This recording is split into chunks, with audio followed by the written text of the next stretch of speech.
नमस्कार, मी सर्वांचं स्वागत करतो हवामान अपडेट या आपल्या यूट्यूब चॅनलमध्ये. मी हवामान अभ्यासक नेता जातो. आपण पाहणार आहोत 2 मे रोजीचा महाराष्ट्राचा हवामानाचा अंदाज. सर्वप्रथम लेटेस्ट एमबीनुसारचं पाहिलं तर आज जवळपास संपूर्ण क्लिअर वेदर आहे. उद्याही राज्यामध्ये याचबरोबर संपूर्ण देशभरामध्ये क्लिअर वेदर राहण्याची शक्यता आहे.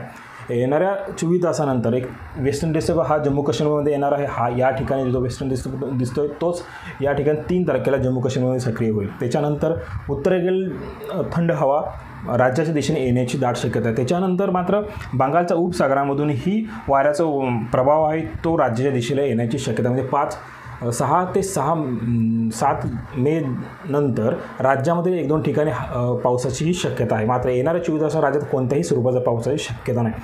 आज दिवसभरात तापमानाचा विचार जर केला, अकोलामध्ये 43, याचबरोबर अमरावतीमध्ये 41.8, बुलढाणामध्ये 38.6, ब्रह्मपुरीमध्ये 42.3, याच चंद्रपूरमध्ये 42.2, गडचिरोलीमध्ये जर पाहिलं तर 42.6, याचबरोबर गोंदियामध्ये 38.9, तसेच नागपूर 40.8, याचबरोबर वर्धा 42.0, याचबरोबर वाशिम 41.8 आणि यवतमाळमध्ये जवळपास 40 डिग्री तापमानाची नोंद झाली. याचबरोबर मराठवाड्याचा विचार केला तर मराठवाड्यात औरंगाबादमध्ये 40.8, याचबरोबर बीड 40.9, नांदेड 41.6, उस्मानाबाद 40.4, याचबरोबर परभणी आणि उदगीरमध्ये जो 41 डिग्री तापमानाची नोंद झाली. म्हणजे या ठिकाणीही मराठवाड्यामध्ये जवळपास संपूर्ण भागामध्ये 40 डिग्री सेल्सिअसच्या वरती तापमान नोंद झालेले. याचबरोबर मध्य महाराष्ट्राचा विचार जर केला तर याच्यामध्ये पश्चिम महाराष्ट्र आणि खानदेशमधील जिल्ह्यामध्ये जवळपास 40 ते 44 डिग्री तापमान पाहायला मिळालं. याचबरोबर अहमदनगरमध्ये बघितलं 40.9, याचबरोबर जळगावमध्ये 41.7, तसेच जेऊरमध्ये सर्वाधिक टेम्परेचर नोंद केले, याच्यामध्ये 44 डिग्री सेल्सिअस होतो. याचबरोबर कोल्हापूर 37.2, महाबळेश्वर 32.1,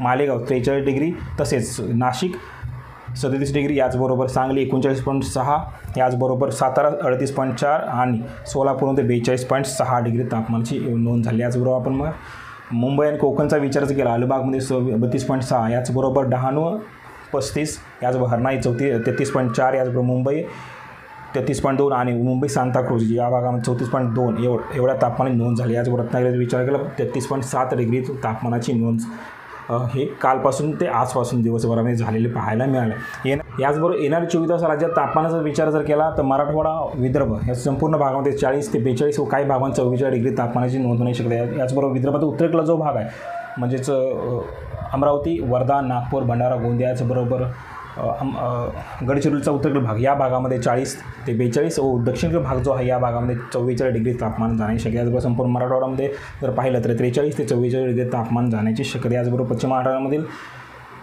पुणे, याचबरोबर सातारा, कोल्हापूर, सांगली आणि अहमदनगरचा जो पश्चिमेकडील भाग आहे पूर्वेकडील भाग असेल या भागामध्ये 40 ते 42 डिग्री आणि जो घाटमाथ्याचा भाग आहे यामध्ये 38 ते 40 डिग्री तापमान राहण्याची शक्यता. या भागामध्ये काही प्रमाणात तापमानात घट होण्याची दाट शक्यता. याचबरोबर खानदेशचा विचार केला तर 40 ते 42 डिग्री तापमान राहू शकतं. ते जळगाव, धुळे, नंदुरबार, नाशिक या 4ही जिल्ह्यांमध्ये. याचबरोबर संपूर्ण कोकण किनारपट्टीचा विचार केला तर या भागामध्ये 36 डिग्री तापमानाची शक्यता. या भागामध्ये मात्र उमस जास्त आपल्याला झालेले पाहायला मिळू शकतं.